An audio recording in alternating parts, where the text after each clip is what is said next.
shit, yeah, they breath stank. Walk up in the club, dripping like I'm fresh paint. I can see through the facade like What's going on, fight fans? It's another great day when you love MMA. Welcome back to Matty Fight Talk. UFC 276 just went down at the T-Mobile Arena on July 2nd. And in the co-main event of that evening was the featherweight championship and possibly the fight for who is the GOAT of 145 between Alexander the Great Volkanovski and Max Holloway. This is the third time they're fighting. Volkanovski's up 2-0. Max was getting everybody excited, really hyped for this fight, sold it well. But to be completely honest, and I'm a diehard Max Holloway fan, it was a one-sided ass whooping by Alexander Volkanovski. That dude absolutely proved why he is the best at 145.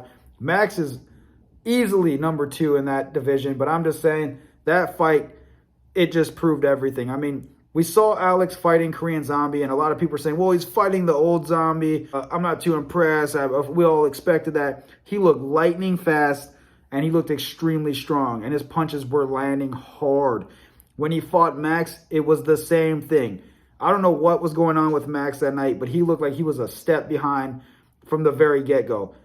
Alexander Volkanovski looked sharp. He looked lightning quick, very accurate, and he was landing hard. And he was defending himself well. Now, the thing was, in the second round, Volkanovski landed a nasty, I believe, right hook, split Max's eyebrow right here wide open. It was a nasty, really bad cut. And to me, that kind of changed the game for Max. Obviously, bleeding into your eye, you can't see, you're compromised a little bit. Now, in between rounds, when they showed the cut man working on that thing, he had the Q-tip all the way in that motherfucker. Like, he was digging in there. It was a bad cut.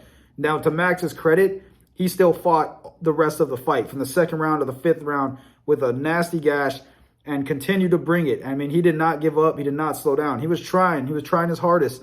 But Volkanovski is just so good. I mean, to beat a guy like Max Holloway that convincingly is terrifying. If you're anybody else in that division, Max is one of the toughest guys to fight, period. But imagine having to take on Volkanovski now.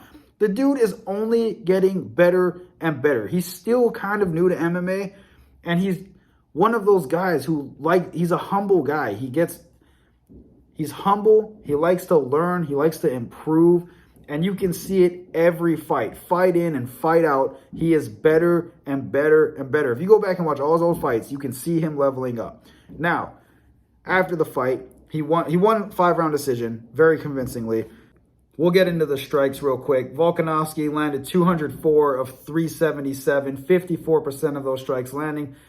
Max, 161 of 335. He, like I said, he was a step behind, man. Like, Volkanovski would land a nasty jab. Max would miss just by an inch. It was really rough.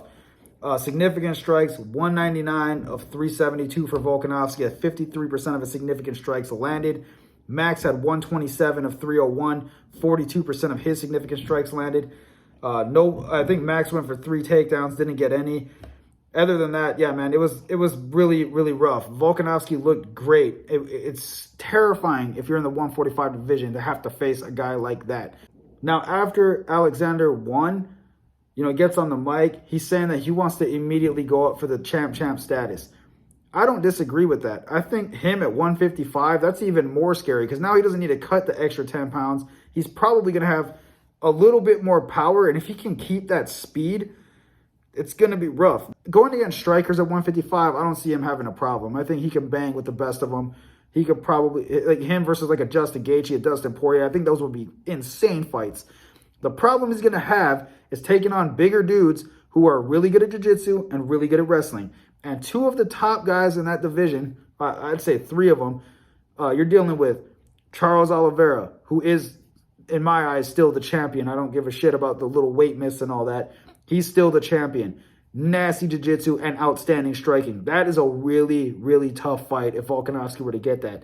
And you think about who else would he possibly face? Islam Makhachev. That is not an easy fight. I think Volkanovski would have the advantage standing up, but the real question would be, how would his ground game be? Because let's be real here. Islam is going to take that fight to the ground. I would love to see that matchup. That would prove to me how good Volkanovski really is if he fought a guy like either Charles or Makhachev and just handled them and cannot be taken down, outstriking them. That would be insane. That guy, I mean, he's the guy that could possibly do it, to be completely honest with you guys.